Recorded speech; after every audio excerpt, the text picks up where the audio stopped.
Bueno, en esta segunda parte de la clase vamos a tratar de mejorar o afinar el concepto de espectro de frecuencia y ancho de banda. En la primera parte habíamos visto que la serie de Fourier nos permitía representar o nos permitía llegar a una representación de una señal en el dominio de la frecuencia. Es lo que llamábamos el espectro de frecuencia de la señal, y que la serie de Fourier se aplicaba a funciones periódicas. Pero resulta ser que la información transmitida no es periódica. Precisamente una de las características de la información es que es aleatoria. Entonces, ¿es posible extender de alguna manera la serie de Fourier para obtener una expresión en el dominio de la frecuencia para funciones no periódicas? Es decir, que nos sirva para representar información de tipo aleatorio, que es verdaderamente, como decíamos, la característica que tiene la información. Bueno, entonces, vamos a tratar de lograr un concepto más profundo, o de las más, digamos, que la serie de Fourier para hacer esto. Entonces, vamos a partir para nuestro análisis de una función periódica de periodo t, que en este caso va a ser un tren de pulso. Entonces, tenemos en la figura un tren de pulso de amplitud unitaria, ancho tau, o sea, el ancho es la duración del pulso, y periodo t.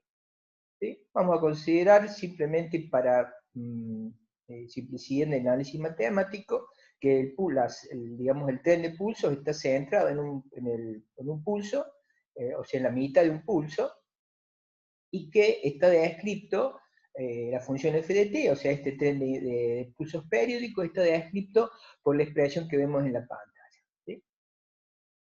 Bien. Si nosotros hacemos el cálculo de la serie de Fourier para esta función periódica, vamos a llegar a que los coeficientes de la serie compleja, en este caso, resultan ser reales, y la expresión con la cual podemos calcular los mismos es la que vemos en la figura. ¿Sí? O sea, vemos que tiene un coeficiente que es la razón entre el ancho del pulso y el periodo, y tiene la forma seno de x sobre x, como vemos, ¿cierto? Donde omega 0 vuelve a ser digamos, la frecuencia fundamental, igual a 2 pi por f0, siendo f0 la frecuencia que es la inversa del periodo. El espectro de frecuencia corresponde, digamos, digamos, a esta forma, digamos, o estos coeficientes complejos, es, como vemos en la figura, como dijimos antes, se extiende entre menos infinito e infinito, y vuelve a ser, como digamos, en este caso, a diferencia de los vistos anteriormente, tiene una componente de continuo, como vemos, y tiene coeficientes que en un momento son positivos, en otro no son negativos, y en otro momento son cero. ¿Sí? En particular, el espectro que estamos viendo, ¿cierto? Es un espectro para, en el caso de que tau sea 1 y el tiempo del periodo sea igual a 2. ¿Sí? Bueno. Entonces, para lograr entonces en nuestro objetivo de encontrar el espectro en frecuencia para una señal no periódica, ¿sí? Lo que vamos a hacer, vamos a partir de un artificio. Entonces, lo que vamos a hacer es, partiendo de una señal de periodo t, vamos a ir incrementando paulatinamente el periodo, y vamos a analizar qué pasa con nuestra gráfica, es decir, con el espectro de frecuencia de la señal, o las componentes de frecuencia, mientras agrandamos el periodo. En el límite, cuando el periodo tienda a infinito, tendremos un solo pulso que no se repite y que por lo tanto es aperiódico. ¿Sí? Bueno, entonces, vamos a ver en esta gráfica, vamos a ir aumentando entonces el periodo. ¿Sí? En principio aquí partimos entonces de el tau igual a 1 y t igual a 2. ¿Sí? Entonces vemos, esa es nuestro periodo, nuestra señal en el tiempo, ¿cierto? Donde tenemos ahora t igual a 2. Vamos a ir aumentando, acá vamos aumentando el periodo, acá ya hemos hecho t igual a 5, t igual a 10, t igual a 20. Como ven, los pulsos se van cada vez espaciando más y más en el tiempo, y finalmente, cuando t tiende a infinito, tenemos un solo pulso que ya no se repite nunca más, y que por lo tanto deja de ser una función periódica y pasa a ser una función aperiódica. ¿Sí? Bien. ¿Ok? Bueno, ahora el objetivo nuestro es, bueno, al hacer esto, ¿qué pasó con el espectro en frecuencia? O sea, ¿cómo podemos graficar ahora, o cómo sería la gráfica en frecuencia de esta función? Entonces, nuevamente vamos a partir ahora del espectro de los coeficientes de la serie de Fourier para el primer caso, o sea, t igual a 1 y t igual a 2. ¿Sí? ¿Qué pasa ahora si hacemos, como anteriormente, ¿se acuerdan? Incrementamos el periodo e hicimos t igual a 5. Como vemos, la figura, ¿cierto? Tiene lo que se llama un envolvente, ¿cierto? Una forma que es similar a la anterior, pero que ahora, como ven, aparecen nuevas frecuencias discretas entre los puntos que antes teníamos, ¿sí? Si hacemos o incrementamos nuevamente el periodo para t igual a 10, vemos nuevamente que hay una forma, que es lo que se llama el envolvente, que se mantiene, y aparece nuevamente mayor cantidad de frecuencias discretas digamos, entre los intervalos que teníamos anteriormente. Para t igual a 20, ven que es cada vez más denso, ¿cierto? La cantidad de frecuencias que aparecen, y finalmente, como se estarán imaginando, cuando t tiende a infinito, ¿qué es lo que pasa? El espectro se volvió continuo, ¿sí? O sea, hemos llegado entonces a esa conclusión, de que el espectro en frecuencia de una señal aperiódica es un espectro continuo, ¿sí? Bien. Ahora, lo hemos visto gráficamente. Ahora, ¿qué es lo que pasa, ¿cierto?, desde el punto de vista matemático, de la expresión matemática? Entonces, hemos partido, ¿cierto?, de la serie, o de la expresión de la serie de Fourier de nuestra función f de t, que como sabemos es una sumatoria de términos, donde tenemos coeficientes complejos e sub n, ¿sí?, que están multiplicados por exponenciales complejas, donde n omega 0 es una variable discreta. ¿Sí? Al hacer que el periodo n omega 0 tiende a infinito, resulta ser que esa variable discreta n omega 0 se transforma en una variable continua, ¿sí?, porque ahora la frecuencia pasa de discreta a continua, y la sumatoria, que es una función discreta, se transforma en una integral de la siguiente manera. ¿Sí? Bueno, ahí tenemos una pequeña manipulación, digamos numérica o matemática, y lo que nos importa es que mediante esa pequeña manipulación de las expresiones de los coeficientes complejos en la expresión de la serie de Fourier, se llega finalmente a lo que se llaman el par de transformadas de Fourier. Ese par de transformadas de Fourier, la primera de ellas, es la llamada transformada de Fourier propiamente dicha, digamos, nos dice que la transformada de Fourier de la función f de t, la función del tiempo, nos da, ¿qué cosa? Una función f de w, cuya expresión, como vemos, es la integral entre menos infinito e infinito del producto de la función f de t, por la exponencial compleja e a la j omega t, donde ahora, como dijimos, omega es una función continua, o sea, es una magnitud continua diferencial de t. Y la transformada inversa de Fourier, ¿cierto?, es justamente la función inversa, y es es la función a partir de la cual tomamos como argumento la función f(w), y lo que vamos a obtener es la función f de t en el tiempo. ¿Sí? O sea, la transformada de Fourier nos permite pasar desde la expresión de la función f de t en el tiempo a encontrar el espectro en frecuencias, la función f de w, en el ámbito de las frecuencias. Y la antitransformada nos permite hacer el pasaje inverso, o sea, dada el espectro en frecuencias de la función, que es el fw, encontrar cuál es la función en el tiempo. Como dijimos, tanto el tiempo como la frecuencia son magnitudes continuas. ¿Sí? Bueno, acá vamos a ver un pequeño cálculo, ¿sí? Vamos a hacer ahora un cálculo, vamos a calcular cuál es vamos a sacar fw, para el pulso rectangular f de t dado por la fórmula que vemos abajo.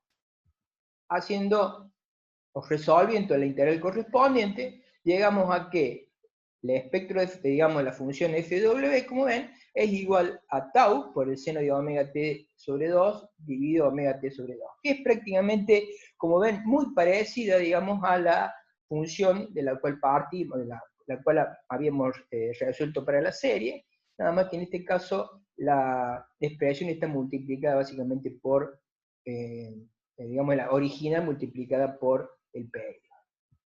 ¿Bien? Bueno. Bueno, entonces, la gráfica del impulso, del pulso rectangular, ¿cierto? Es que está en este caso graficada en rojo, es la función, tiene la forma seno de x sobre x, y a esa función le llamamos sin x. ¿Ok? Podemos ver también en líneas de puntos, y en azul, el cuadrado de la función, que es sin de x al cuadrado. Bien. ¿Qué representa en el gráfico anterior la función sin x? Y bueno, como vimos, representa ¿qué cosa? Representa el espectro en frecuencia o sea, es la transforma de Fourier de f de t, y es el espectro de frecuencia del impulso, ¿cierto? De la función f de t que corresponde al pulso, en función del tiempo. Sus valores, o sea, las ordenadas, están en las abscisas de frecuencia, y las ordenadas son las magnitudes de la amplitud, y esto es tensión o corriente, de los pulsos, de los componentes de frecuencia de los pulsos. ¿Qué representa en el gráfico la función sin x al cuadrado? Como sabemos, ¿se acuerdan? Habíamos dicho en la primera parte, que el cuadrado de la tensión, ¿se acuerdan qué era? Era potencia. Por lo tanto, la función sin x al cuadrado representa la potencia o la distribución de potencia de la señal, y es lo que se conoce como, digamos, como el espectro en frecuencia de potencia de la señal, o más, o también conocida como densidad espectral de potencia. ¿Sí? Bien. ¿Cuál es el valor de la frecuencia más alta? Y como ven, el de la frecuencia más alta sería más infinito. ¿Y cuál es el valor de la frecuencia más baja? Como vemos, nuestro espectro se extiende hacia menos infinito. O sea, la frecuencia más alta es infinito, la frecuencia más baja es menos infinito. Como habíamos visto en la primera parte, habíamos hablado del ancho de banda absoluto, que es una diferencia de frecuencias. Entonces, ¿cuál es el ancho de banda de nuestra señal? ¿Sí? Bien, adivinaron. El ancho de banda de la señal es infinito. ¿Sí?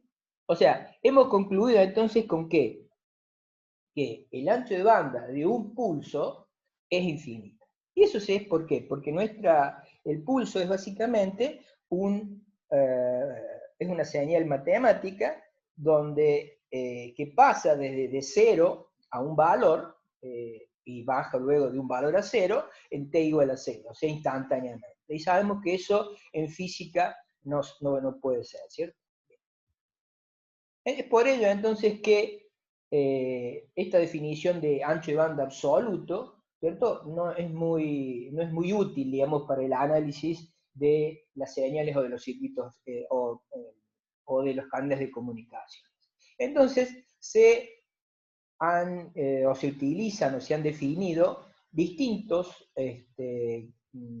conceptos que están vinculados con el ancho de banda, ¿cierto? Y que la mayoría tiene que ver con la potencia de la señal. Entonces, en la gráfica vemos una gráfica de la densidad espectral de potencia, que dijimos era el cuadrado de la función seno de x sobre x, ¿cierto? O sea, la función sin x.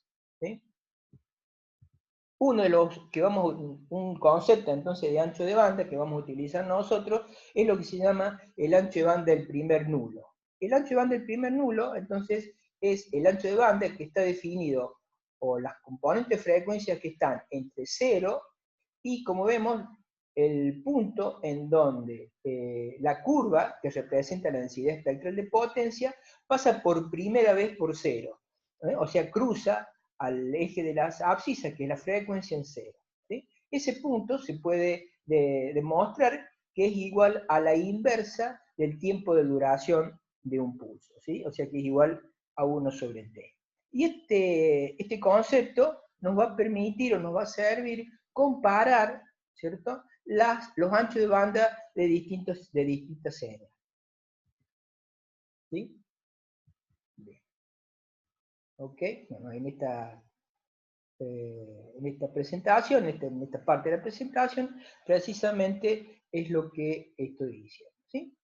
O sea, todas las definiciones de ancho de banda están basadas en la potencia de la señal, entre un mínimo, que puede ser como en el caso 0, y un máximo, que es lo que se llama frecuencia de corte superior. Vamos a ver en breve, digamos, algo que está relacionado con esto, que son los llamados filtros. Bien. Ok. Bien.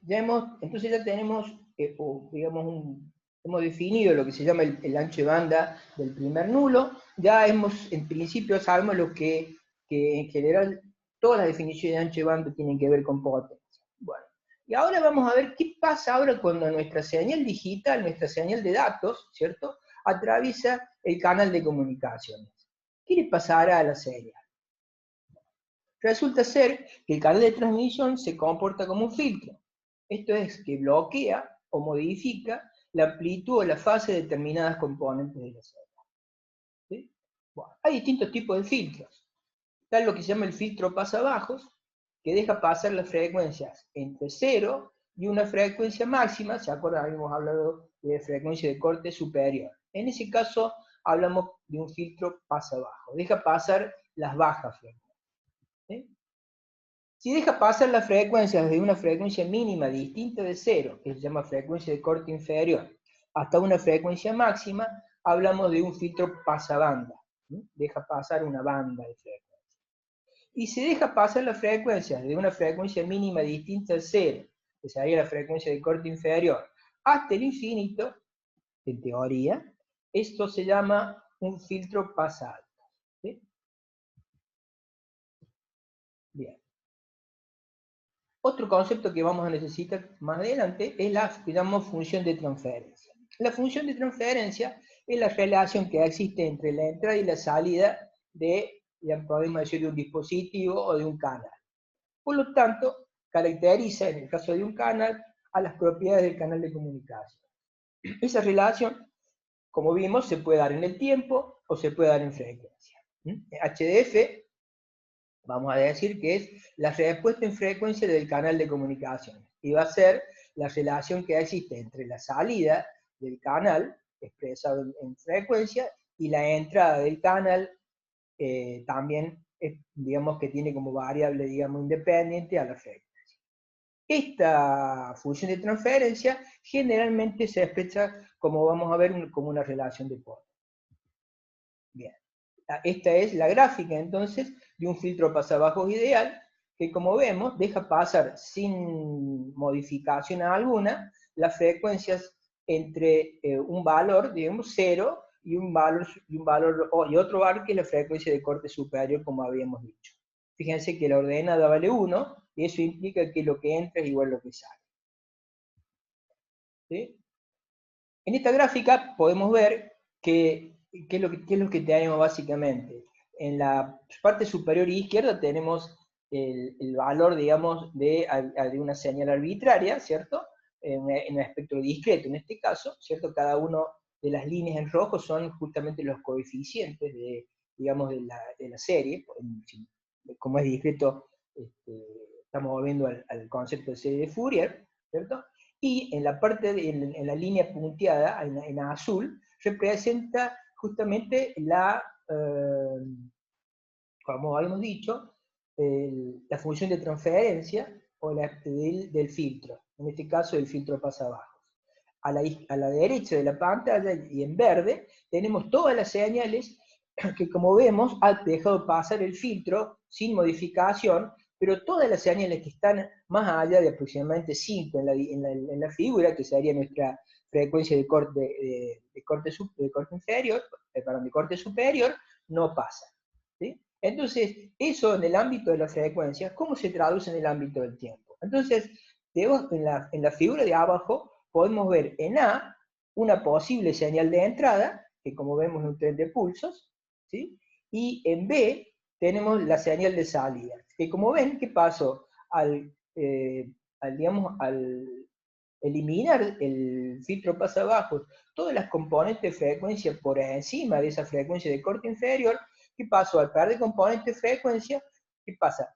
La onda pierde, se modifica o se distorsiona, ¿cierto? Y también se atenúa, ¿sí? O sea, pierde potencia y cambia de forma, ¿sí?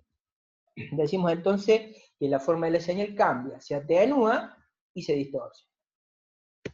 ¿Ok? Bien. Esta sería digamos, la gráfica de un filtro de pasa altos ideal, o sea, tiene una frecuencia de corte inferior y deja pasar todo sin modificación desde esa frecuencia de corte inferior hasta el infinito. Y podemos decir que es una combinación de ambos, un filtro pasabanda ideal, deja pasar todo sin modificación desde una frecuencia de corte inferior hasta una frecuencia de corte superior. ¿Sí? Bien. Todas las gráficas anteriores, como ven, son filtros ideales, porque tienen cortes, como bien, abruptos, ¿cierto? Los flancos del filtro pasan abruptamente de 0 a 1, ¿cierto? En t igual a 0. Obviamente dijimos eso no es posible, y las gráficas que vienen ahora son esquemas, digamos, o las características de filtro pasabajos, ¿cierto? Que como ven, son menos ideales, siguen siendo ideales en realidad, que los anteriores, en el sentido de que ahora no hay un corte, una bajada abrupta, en el caso, por ejemplo, de un filtro pasabajo, sino que lo hace siguiendo una determinada trend, ¿sí? Esto para un filtro pasabajo, para un pasaltos y para un pasabajo. En este caso, vamos a aprovechar, ¿se acuerdan? Dijimos que en el caso de las señales de audio, el ancho de banda de audio estaba entre 20 Hz y 20 kHz, ¿sí? Pero resulta ser que cuando, digamos, en los primeros sistemas telefónicos, la respuesta en frecuencia del sistema era pésimo. Entonces luego básicamente era la presencia de ruido, ¿no? Entonces se hicieron, los técnicos, los ingenieros hicieron investigaciones de cuál era el porqué, digamos, de este comportamiento tan malo del sistema, y se llegó a la conclusión de que el problema, como dijimos, viene del ruido. Entonces lo que se hizo fue acotar el rango de frecuencias audibles, ¿cierto? Que es lo que se va a transmitir por el canal telefónico, y se llegó que lo óptimo, o los valores óptimos, eran cuando se dejaban pasar por el canal de comunicaciones frecuencias entre 300 Hz y los 3300 Hz, ¿sí? Entonces, esas es lo que se denomina el ancho de banda del canal telefónico, que es de 3 kHz, ¿cierto? Pero en este caso, las frecuencias de corte inferior y de frecuencias de corte superior, vamos a verlo, corresponden con, o los momentos en que los valores de tensión de la señal caen desde 1 al 70, digamos, del 100% de 1 al 70,7% o el 0,707, ¿sí? Que corresponde a valores de potencia de mitad, o sea, la potencia que pasa, o que va a ser, sí, digamos que pasa, es la mitad de la potencia de la señal, como vamos a ver más adelante. Bueno, les dejo por último una serie de links, unos videitos de YouTube, que les van a ayudar, digamos, a repasar y comprender mejor los conceptos que hemos visto en esta clase. Hasta la próxima.